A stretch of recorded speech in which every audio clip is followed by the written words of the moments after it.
ain't see me, you Stevie. Wondering how I reach more evolutions than Eevee and make it look easy.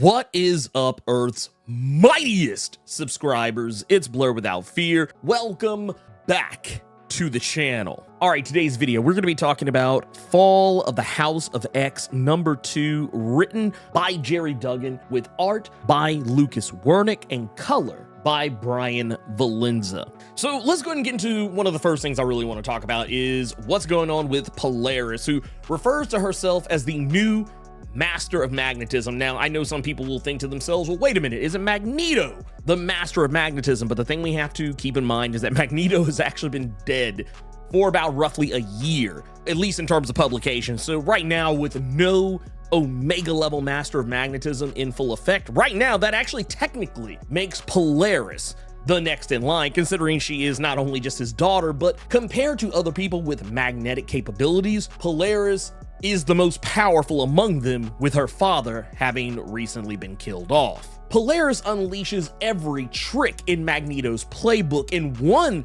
that I really thought was interesting is how she is utilizing the dead Celestial's head, who once upon a time was the home base of the Guardians of the Galaxy, but is now the home of the Brood, using that dead Celestial's head to destroy the ORCHIS Bloom Station, like literally opening its jaws and chomping down on it. Now, getting that out of the way, the other thing that is of note is the Brood and how they're being used in their strike against ORCHIS and the Bloom. This one isn't terribly surprising either, because we knew about this from the previous issue of the Fall of the House of X #1. We saw what Polaris was preparing to do. We just get to see it in action now, and the Brood are unleashed, and this has all kinds of implications because it just illustrates how desperate mutant kind is in their fight for their survival and right to exist. Unleashing the Brood is not a move any X-Man does willy-nilly, and now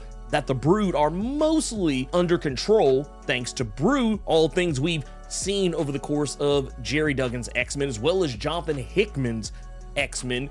But even without the Brood, this is still a very different energy the X-Men have right now. While killing is nothing new to Wolverine, Polaris and Colossus aren't exactly fans of it themselves, and Nightcrawler especially, but given everything that he's been through, all thanks to ORCHIS, even he's on the murder hobo bandwagon. And another thing we get to celebrate this issue is the return of Manifold. Manifold is back, baby. We don't get much time with him in this issue, but we do quickly get a resolution to how he feels about being trapped away by Destiny and Rogue at the end of Rogue and Gambit #5. If you're not familiar with that story arc and you want to check out my video for it, it's right up here. But when the new power broker was capturing superheroes and supercriminals, implanting them with control chips and selling them to the highest bidder, including recent mutant-hating politician Ruben Brousseau, Rogue and Gambit managed to save a captured Manifold, but Destiny warned them earlier that Manifold was the key to saving Krakoa, but she never said why. Even Moira McTaggart seemed to be clued in on this fact right before the Hellfire Gala, even going as far as to criticizing Dr. Stasis for only taking the X-Man magic off the table in terms of teleportation, and pointing out how Manifold could trivialize everything ORCHIS planned to throw at mutant kind on their biggest night of the year. Well, now Rogue is bringing Manifold back into the game, but what I find funny is that Gambit had to be the one to remind her she had this ace up her sleeve. She slick forgot about it. I don't think it's so much the fact that Rogue is absent-minded, but just the fact that so much is going on right now that she just wasn't even thinking about the fact that this was the time to bring Manifold out. But regardless of the situation, she does. And what's kind of funny about this is that Gambit didn't even know that it was Manifold that she had up her sleeve. He doesn't learn until they actually go to unleash him. But we also get a surprise visit from Lactuca the Knower, a mutant introduced during Planet Size X-Men #1, and it's Lactuca who saves both Rogue and Gambit from getting wrecked by Manifold, cluing him in on recent events and explaining why Rogue and Destiny did what they did to him. And now that he knows, he's ready to play his part. Now, what is that part? Who knows? But I'm gonna go on a limb and say it's likely to ask the universe for a massive solid. I know some people will freak out this issue because Lactuca refers to Manifold as little brother. This may not be what people think it is. She also refers to another entity as family, and that is the Enigma Force, the very essence that makes up Captain Universe. And she refers to the Enigma Force as mother. And this is likely all because Lactuca is deeply connected to the inner workings of the universe as a whole as a direct result of their X gene, the same way Manifold is. They aren't blood related. This is a found family sort of tie that they have, and it isn't new either. If you've slept on Al Ewing's X-Men Red, she also calls him little brother in X-Men Red number 10 as well. Another thing we learn in this issue is that Modok has quit ORCHIS, but don't think he quit for altruistic reasons or because he realized that he was wrong. No, Modok was fully bought into killing off mutant kind. Hell, he was fully bought into killing everyone. Not because he's a mutant hater per se. I mean,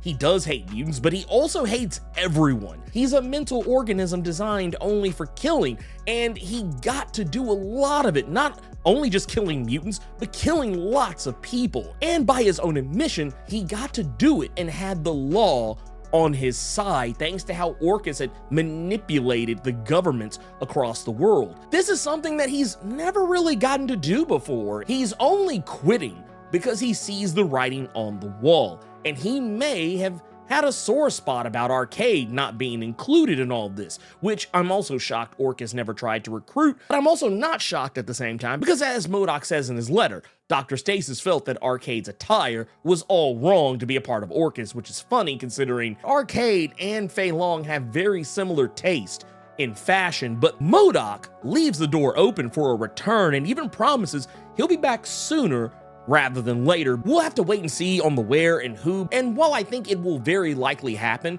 in Jerry Duggan's Invincible Iron Man series, depending on where that goes, following all the Fall of X stuff, but I also think it's safe to say we'll probably see him teaming up with people like Fei Long, and it's not even really surprising if he just brings back some random people from ORCHIS, considering that ORCHIS is largely made up of AIM assets. The biggest surprise we get this issue is a betrayal. And for once, it's not the X-Men being betrayed. It's Dr. Alia Gregor who is betraying ORCHIS. This is something that was teased in the previous issue where Cyclops had called out Omega Sentinel in front of Dr. Gregor, and we've also seen how there was a moment in the previous issue where Omega Sentinel had a mask-off moment mentioning Sentinel City.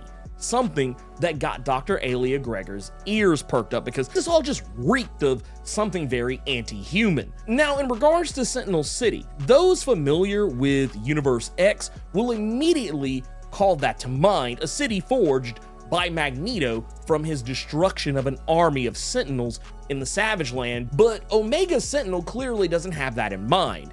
She wants to create her own version of Sentinel City, complete with blackjack and hookers. Funny thing though, it could be the next evolution of the X-Men's home as well. We see a glimpse of Sentinel City as it was depicted in Universe X in Immortal X-Men number 3 when Destiny is having her visions of the future, and seemingly this version of Sentinel City exists in the Savage Land or something similar, kind of how it was during Universe X. The only difference is this time it's adorned with depictions of Magneto and two currently undetermined characters.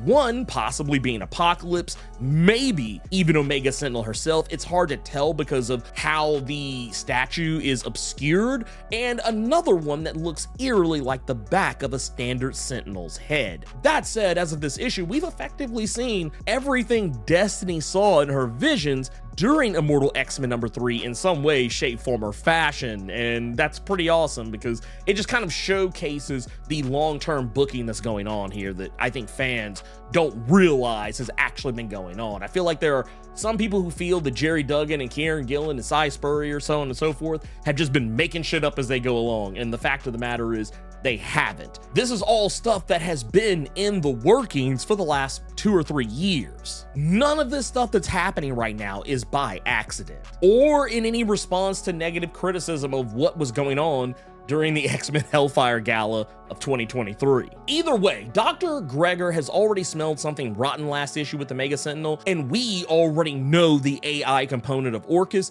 is ready to make their move to turn the organization into an AI-only entity and then become part of the Dominion. Dr. Gregor has likely felt a lot of what she is feeling currently for a long time, but just it didn't click until Omega Sentinel had that mask off moment last issue. Alia has given everything to ORCHIS. She's given her career, her heart, her soul, her mind, and even her husband. She has probably hated mutants for quite some time, and she has hated them even more since she felt they were responsible for the death of her husband Erasmus. And now mutants may just be her only hope for survival now that ORCHIS is making it more clear that they don't give a damn about humanity, which is why she saves Cyclops from being executed by Omega Sentinel this issue. But don't get it twisted. This is a two-way street, because while the X-Men and mutant kind as a whole are the last bastion of hope for humanity to not be consumed by the Dominion, with Nimrod on the loose again, likely chasing down Krakoa now the Juggernaut has saved them from ORCHIS, it's only a matter of time before we learn if Dr. Alia Gregor is the only one who can save mutant kind from her husband, Nimrod. You guessed it, obligatory channel outro time. If you're not subscribed to the channel, consider doing so. Clicking that subscribe button and tapping that notification bell ensures that you get more videos just like this one, and you don't miss any of my other content that I drop throughout the week, plus my live streams every Thursday and Saturday. And if you enjoyed the video, make sure you click that like button, keep it plus ultra, and sound off in the comments.